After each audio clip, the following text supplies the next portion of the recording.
क्या पेपर है देखिए, इसमें देखिए, इसका फोटो लीजिए, वीडियो लीजिए। लिखा है सैयदना गौसे पाक रज़ियल्लाहु ताला अन्हु के 99 नाम पाक हैं। भाई अब्दुल कादिर जिलानी रहमहुल्लाह की 99 नाम कहाँ से लाए इन लोगों ने, पहली बात। दूसरी बात कि इनके 99 नाम की क्या फजीलत हो सकती है। गौस और मददगार किसको समझा, अल्लाह रब्बुल आलमीन को, और ये किसको कह रहे हैं, अब्दुल कादिर जिलानी। नबी अलैहिस्सलाम ने बदर में किसको पुकारा, अल्लाह रब्बुल आलमीन को। गौस और मददगार किसको समझा, अल्लाह रब्बुल आलमीन को, और ये किसको कह रहे हैं, अब्दुल कादिर जिलानी। हमने अल्लाह से मदद मांगी, अल्लाह को गौस कहा, और ये कहते हैं अब्दुल कादिर जिलानी ला गौस इल्ला हु, नहीं है कोई गौस मदद करने वाले सिवाय इसके। नौज़ बिल्लाह, ये इस्लाम है भाई, ये इस्लाम हो सकता है। अस्सलामु अलैकुम व रहमतुल्लाहि व बरकातुहू। ये जो लफ्ज़ गौसे आज़म पर एतराज़ किया जाता है कि गौसे आज़म का माना सबसे बड़ा मददगार, तो सबसे बड़ा मददगार तो अल्लाह तबारक व तआला है। तो सैयदना शेख अब्दुल कादिर जिलानी को गौसे आज़म क्यों कहते हो, ये शिरक होगा।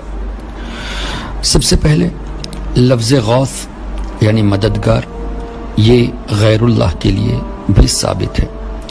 सूरह क़सस में अल्लाह तबारक व तआला ने सैयदना मूसा अलैहिस्सलातु वस्सलाम का तज़किरा फरमाया, जिसमें एक शख्स ने हज़रत मूसा अलैहिस्सलातु वस्सलाम से मदद तलब की, और अल्लाह ताला ने वहाँ जो इरशाद फरमाया, फस्तगासहुल्लज़ी मिन शिअतिही अलल्लज़ी मिन अदुव्वी।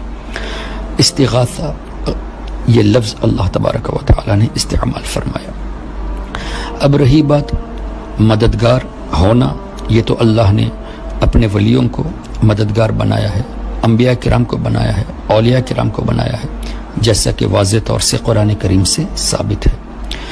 व इन्ना अलैकुम लहाफ़िज़ीन किरामन कातिबिन, फरिश्तों को मददगार बनाना। व हुवल क़ाहिरु फ़ौक़ इबादिही व युरसिलु अलैकुम हफ़ज़ा।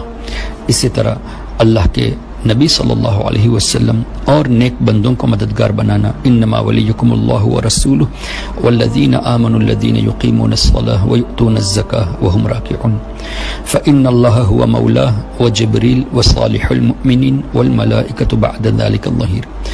कई आयात और अहादीस इस पर शाहिद है कि अल्लाह ने अपने नेक बंदों को, अपने फरिश्तों को मददगार बनाया है।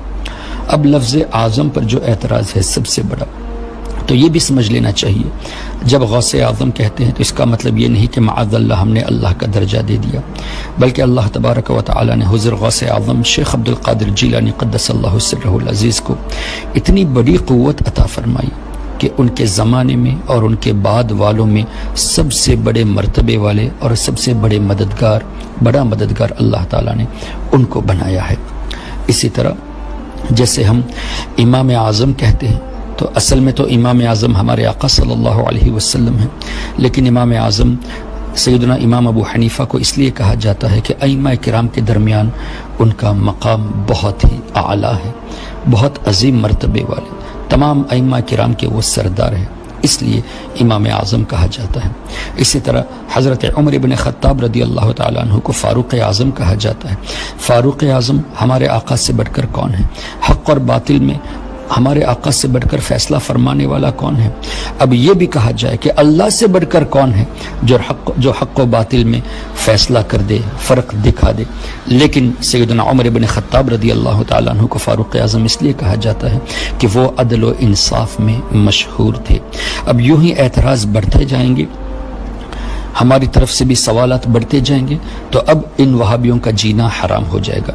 ये अपने उलमा किराम को मौलाना कहते हैं, तो मौलाना अल्लाह ही हमारा मौला है। कुरान करीम में अल्लाह ने इरशाद फरमाया, अंत मौलाना फंसुरना अलल कौमिल काफिरीन, या अल्लाह तू ही हमारा मौला है। तो अल्लाह को हम हमारा मौला कहते हैं, लेकिन ये लोग अपने उलमा को मौलाना यानी हमारे मौला कहते हैं। ये भी तो शिरक होना चाहिए। अपने घर की बात आती है तो तावीलात शुरू हो जाती है, जब हमारे बुजुर्गों की बात आती है तो तावीलात करने की फुर्सत नहीं, बल्कि दूसरों को कंफ्यूज करने के लिए इस तरह के एतराज़ात पेश करते हैं। अल्लाह तबारक व तआला ऐसे शरीर लोगों से हम तमाम लोगों की हिफाजत फरमाए, जो जानबूझकर अल्लाह के नेक बंदों से दुश्मनी करते हैं और दूसरों के जहनों में ان کی محبت کو کم کرانے کی کوشش کرتے ہیں۔ یاد رہے کسی مسلمان کو تکلیف دینا یہ اتنا عظیم گناہ ہے کہ حدیث پاک کی روشنی میں جس نے کسی مسلمان کو ایذا دی، اللہ کے رسول نے فرمایا اس نے گویا مجھے ایذا دی، اور جس نے مجھے ایذا دی اس نے گویا اللہ کو ایذا دی، اللہ کو تکلیف دی۔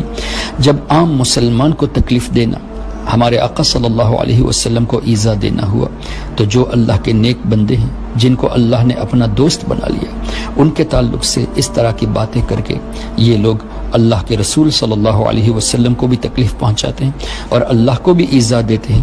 اور ایسے ہی لوگوں کے لیے غالباً فرمایا گیا کہ جو میرے ولی سے دشمنی کرتے ہیں، جیسا کہ اللہ نے فرمایا حدیث قدسی میں، جو میرے ولی سے دشمنی کرتا ہے میرا اس سے اعلان جنگ ہے۔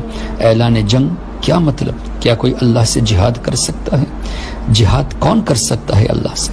اس سے یہ پتہ چلتا ہے کہ ایسے لوگوں کا ایمان خطرے میں ہوتا ہے۔ اللہ کا شکر ہے کہ اللہ نے ہمارے دلوں میں ان کی محبت ڈال دی ہے جن سے اللہ محبت فرماتا ہے، اور جن کے دلوں میں اللہ کے ولیوں کی محبت نہیں وہ اپنے ایمان کی فکر کرے۔ السلام علیکم ورحمۃ اللہ وبرکاتہ۔ اگر آپ نے ابھی تک ہمارا چینل سبسکرائب نہیں کیا تو ہمارے چینل کو سبسکرائب کر لیں